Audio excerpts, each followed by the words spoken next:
नमस्कार दोस्तों, दिन भर की बड़ी खबरों में आपका स्वागत है। आज की सबसे बड़ी खबरों में हम देखेंगे, इन राज्यों ने दी शैक्षणिक संस्थान खोलने की अनुमति, यहां पढ़िए जारी दिशा निर्देश। जी हां दोस्तों, प्रत्येक दिन कोविड-19 मामलों की संख्या में गिरावट के साथ कई राज्यों में स्कूल और अन्य शैक्षणिक संस्थानों को फिर से खोलने का निर्णय लिया गया है। हरियाणा, तेलंगाना, गुजरात जैसे राज्यों ने सख्त कोविड-19 प्रोटोकॉल का पालन करते हुए स्कूलों में शारीरिक कक्षाओं की अनुमति दी है, जबकि अन्य राज्य कोविड-19 की तीसरी लहर के संभावित खतरे का हवाला देते हुए इस कदम की आवश्यकता पर विचार कर रहे हैं। हाल ही में दिल्ली के मुख्यमंत्री अरविंद केजरीवाल ने विद्यालयों को फिर से खोलने का बयान जारी किया है। उन्होंने कहा है कि अंतर्राष्ट्रीय स्तर पर कोरोना की तीसरी लहर दस्तक दे रही है। ऐसे में जब तक टीकाकरण प्रक्रिया सभी के लिए पूरी नहीं हो जाती, हम बच्चों के जीवन को जोखिम में नहीं डाल सकते। हालांकि कई राज्यों ने जुलाई के अंत या अगस्त में उच्च कक्षाओं के लिए स्कूलों को फिर से खोलने की घोषणा की है। और आज की दूसरी बड़ी खबर में हम देखेंगे, प्लास्टिक और माइक्रो प्लास्टिक से दूषित हुई गंगा नदी, पीने लायक नहीं इन शहरों का पानी। जी हां दोस्तों, गंगा को साफ और निर्मल बनाने के तमाम दावों के बीच दिल्ली के एक एनजीओ टॉक्सिक लिंक ने अपनी स्टडी में पाया कि गंगा नदी प्लास्टिक की हो गई है। इस स्टडी में गंगा नदी के किनारे माइक्रो प्लास्टिक की मौजूदगी का अध्ययन किया गया, जिसमें हरिद्वार, कानपुर और वाराणसी में नदी के सभी नमूनों में माइक्रो प्लास्टिक पाया गया। गंगा नदी का पानी कई तरह के प्लास्टिक से प्रदूषित हो गया है, जिसमें सिंगल यूज प्लास्टिक और प्लास्टिक से बनने वाले प्रोडक्ट शामिल हैं। नदी सबसे ज्यादा प्लास्टिक से प्रदूषित वाराणसी में पाई गई। यहां नदी के किनारे कई शहरों से बिना ट्रीटमेंट किया गया सीवेज, इंडस्ट्रियल वेस्ट, ना घुलने वाली प्लास्टिक की थैलियों में मिलने वाला प्रसाद मिला। इन सभी चीजों से नदी में गंदगी बढ़ रही है। गंगा नदी जिन जिन शहरों से होकर बहती है वो घनी आबादी वाले हैं, और उन शहरों की गंदगी नदी में बड़ी तादाद में मिल रही है। प्लास्टिक में तब्दील होती गंगा के पीछे सबसे बड़ी वजह प्लास्टिक से बने सामान और कचरे में नदी में फेंकना है, जो वक्त के साथ छोटे छोटे टुकड़ों में बदल जाता है और नदी आखिरकार इस कचरे को बड़ी तादाद में समुद्र में ले जाती है। इसे ठीक करने के लिए सख्त कदम उठाना जरूरी है। और आज की तीसरी बड़ी खबर में हम देखेंगे, महाराष्ट्र में आफत बन टूटी बारिश, रायगढ़ जिले में भूस्खलन से 36 की मौत, 40 मलबे में दबे। जी हां दोस्तों, महाराष्ट्र के रायगढ़ जिले में बारिश काल बनकर बरसी है। गुरुवार से शुरू हुई बारिश के चलते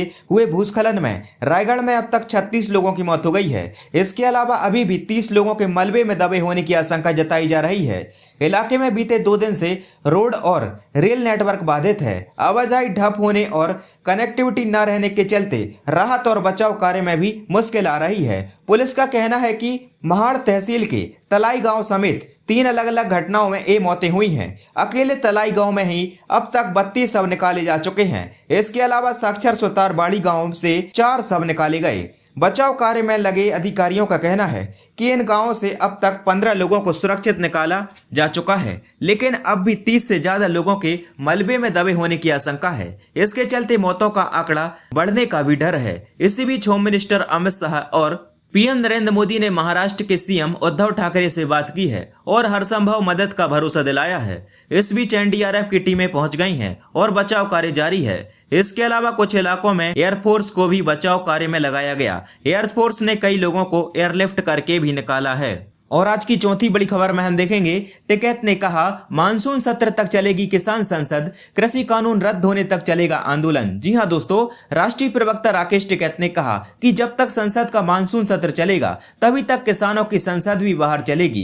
किसान तभी वापस जाएंगे जब कृषि कानूनों को रद्द किया जाएगा। टिकैत ने कहा कि अब सरकार की मर्जी है, वह जब चाहे बातचीत शुरू कर सकती है। किसान बातचीत से कभी पीछे नहीं हटे थे और वह हमेशा बातचीत के लिए तैयार हैं। यह आंदोलन शांतिपूर्ण तरीके से चल रहा है और इस तरह ही चलता रहेगा। 15 अगस्त को लेकर भी कार्यक्रम बनाए जा रहे हैं और किसान उस दिन तिरंगा फहराएंगे। तिरंगा किस जगह पर फहराया जाएगा, इसको लेकर सभी बैठकर तय कर लेंगे।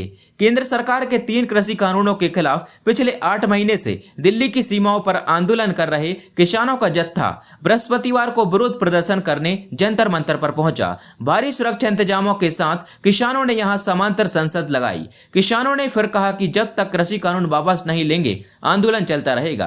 किसानों ने कहा कि जरूरत हुई तो आंदोलन 2024 तक चलाया जाएगा। और आज की 5वीं बड़ी खबर में हम देखेंगे, अब बिना इंटरनेट मोबाइल पर देख सकेंगे अपना पसंदीदा टीवी शो। आईआईटी कानपुर ने की तैयारी। जी हां दोस्तों, जल्द ही मोबाइल पर इंटरनेट के बिना भी टीवी चैनल देखे जा सकेंगे। आईआईटी कानपुर और प्रसार भारती मिलकर नेक्स्ट जनरेशन ब्रॉडकास्टिंग टेक्नोलॉजी पर काम करने जा रहे हैं, जिसके पूरा होने पर 4G और 5G स्पेक्ट्रम की जरूरत नहीं पड़ेगी। अब सीधे ब्रॉडकास्ट स्पेक्ट्रम के जरिए मोबाइल पर टीवी चैनल देखे जा सकेंगे। इस संबंध में IIT कानपुर ने प्रसार भारती के साथ एक समझौता भी साइन कर लिया है। जल्द ही IIT में सेंटर ऑफ एक्सीलेंस की स्थापना की जाएगी। निदेशक अभय ने बताया कि लोग अब मोबाइल टैबलेट का उपयोग करने लगे हैं।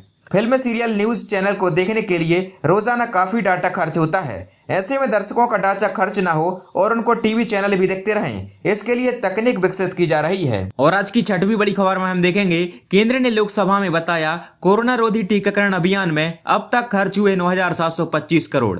जी हां दोस्तों, राज्य स्वास्थ्य मंत्री पवार ने कहा कि अगस्त से दिसंबर के बीच हमारे पास कोविड-19 रोधी टीके की 135 करोड़ खुराकें उपलब्ध होने की उम्मीद है। उन्होंने कहा, हालांकि हम इस बात पर अभी सटीक अनुमान नहीं लगा सकते कि टीकाकरण अभियान कब तक पूरा होगा, फिर भी हमें उम्मीद है कि देश में दिसंबर तक 18 वर्ष और इससे अधिक आयु वाले सभी लोगों को कोरोना रोधी टीका लग जाएगा। इसके अलावा टीकाकरण कार्यक्रम पर खर्च की गई धनराशि को लेकर भारती प्रवीण पवार ने बताया कि अभी तक इस अभियान में 9,725 करोड़ रुपए खर्च किए जा चुके हैं। इसमें टीकों की खरीद और उनके ऑपरेशन कॉस्ट में भी शामिल है। उन्होंने कहा कि कोरोना वायरस महामारी की बदलती प्रवृत्ति को देखते हुए टीकाकरण अभियान कब तक पूरा होगा, इसका सटीक अनुमान लगाना अभी संभव नहीं है।